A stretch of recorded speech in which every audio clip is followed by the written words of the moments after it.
I remember one time when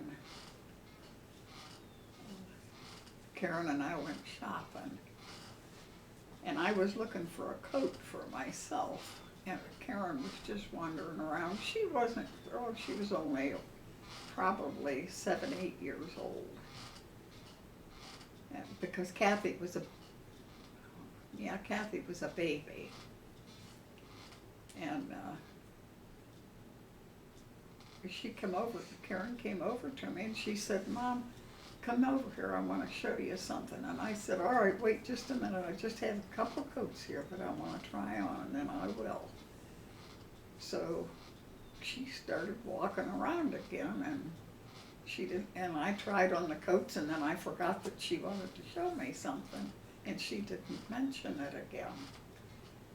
So when we got home, I was getting her ready for bed that night, and when I took her jeans off, I was gonna throw them in the laundry, so I checked the pockets, and there was a little anchor pin in there, and I said, "Karen, where did you get this, honey?" And she said,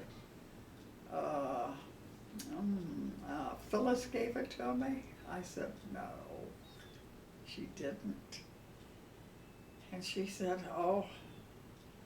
"I think I took it off of a coat over there at the store." I said, "Yeah, Karen, you know that's stealing. And you're not, that's against the law, you can't steal."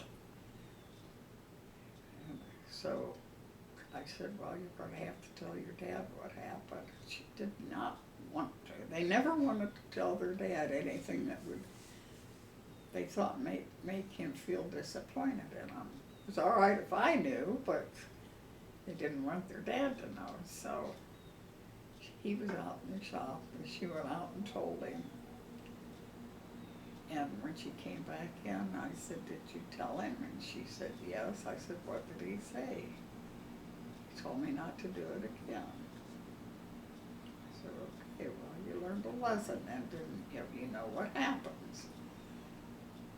So a few days later, Bob went to the hardware store, and he took Karen with him. When she came back, she had this great big American flag. And I said, "Where'd you get the flag?" And she said, "Dad bought it for me." Well, we didn't have money for things like that. We were just scraping by.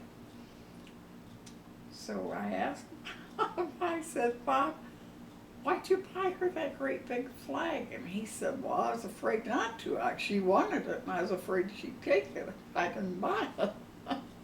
I said, "You have her branded already. That's going to be a criminal." That was one of the memories.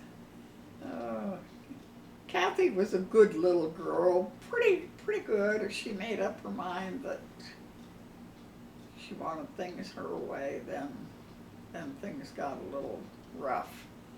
She did not like to be told no when she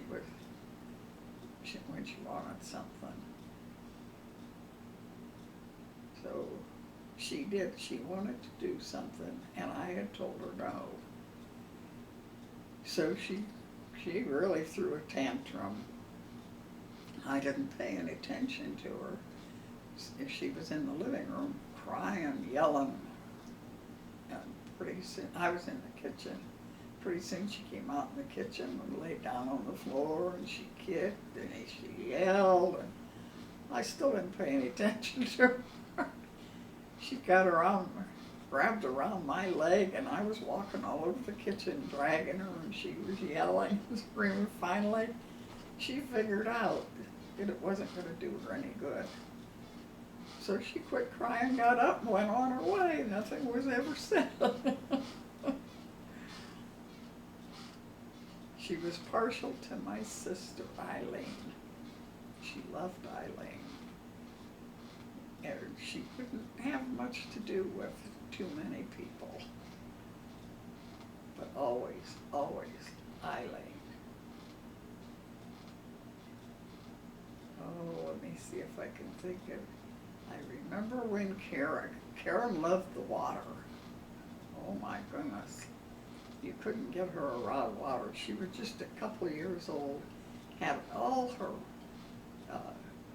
pretty nice clothes on and everything, and we was walking along Lake Erie, and all of a sudden she broke loose and ran right into the lake. And Bob had his good shoes and pants and everything on. He had to go in after her. But we tried to be careful when we were around water, because she had her Easter clothes on, was just a couple of years old at my sister's. And we found her standing in the toilet with her brand new shoes and everything on. Then when we went to California, we stopped somewhere at a motel that had a swimming pool, and before we could even get anything unpacked, she had dug in there, got her bathing suit on, and went out, and she dove in the swimming pool and in the shallow end, drove in and cracked her head. Bob said he was just coming in with a suitcase, and he said it sounded like a pumpkin breaking. Then when we got to California, we rented a place in Long Beach. And Karen struck up an acquaintance with the little girl next door. They were both the same age. And that girl asked if Kara could walk down to the beach with her. Kara wanted to go to the ocean. And I was afraid, and she said, "Oh, don't worry." She said, I go all the time, and it's safe enough. So I told Karen, "You're in trouble if you come home wet."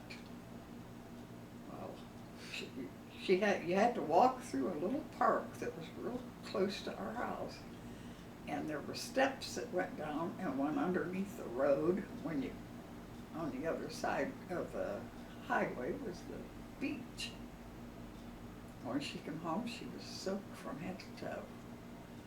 And I said, "What happened?" She said, "Mama," and she still swears that this is the truth.